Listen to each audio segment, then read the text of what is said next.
यामध्ये आपल्याला टाकायचं आहे फेस आर डी टाकायचं आहे आणि त्याला आधार फेस आर डी याला इन्स्टॉल करून घ्यायचे.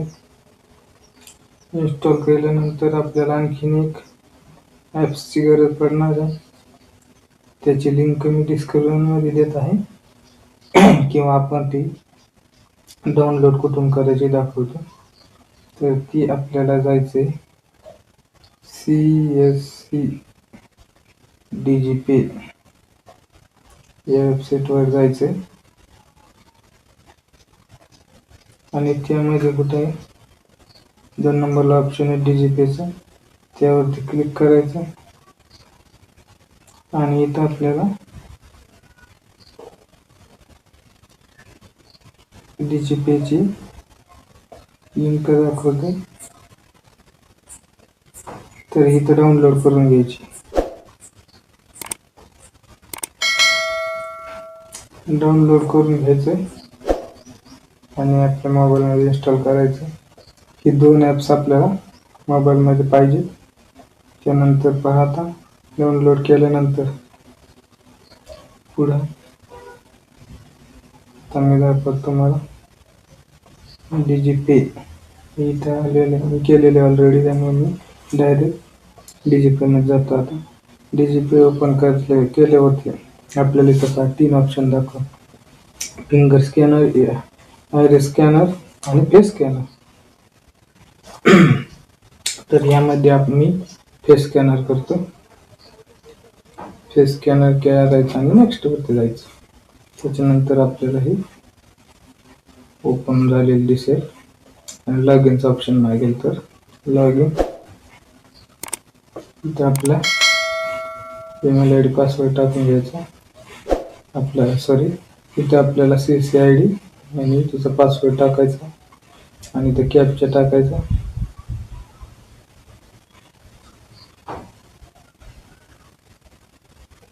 साइन इन वरती क्लिक करायचं. साइन वरती क्लिक केल्यानंतर आपल्याला OTP साठी ऑप्शन म्हणजे OTP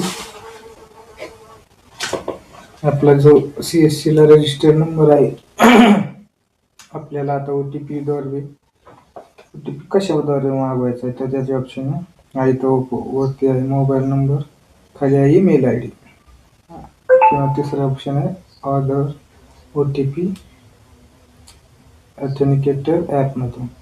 तर मी इथं मोबाईल नंबरवरून सेंड OTP वर क्लिक करतो.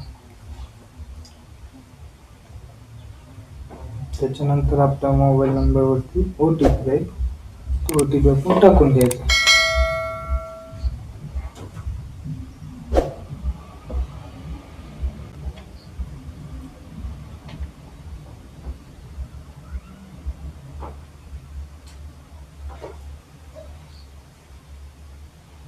त्यामुळे OTP टाकून घेतो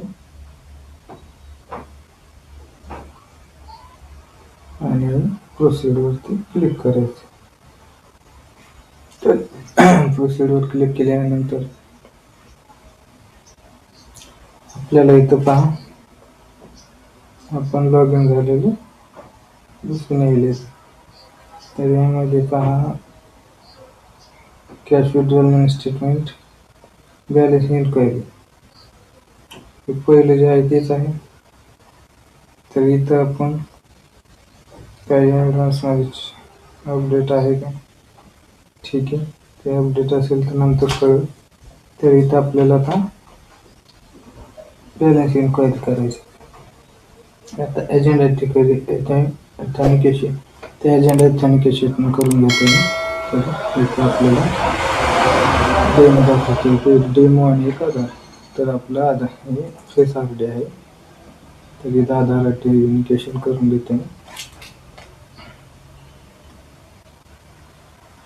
हे पहा इथं 2 वेळेस डोळे बंद चालू करायचे, कॅप्चर झालेला आहे.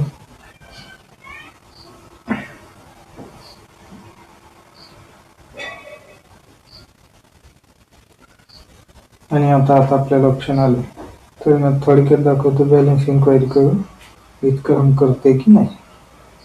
आता मी 0 बजेटचं खातं घेतो.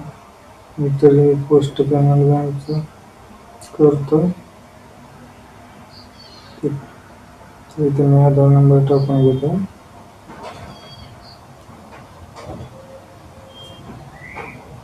इथे मोबाईल नंबर टाकायचा,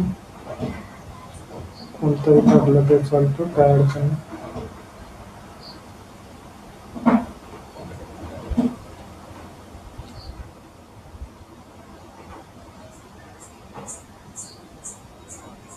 इथं I accept customer can and procedure.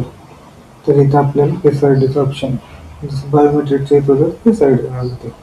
आणि नंतर आपण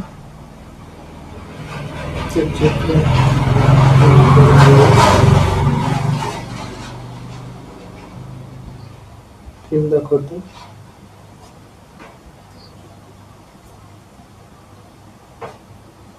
काही तर प्रॉब्लेम असेल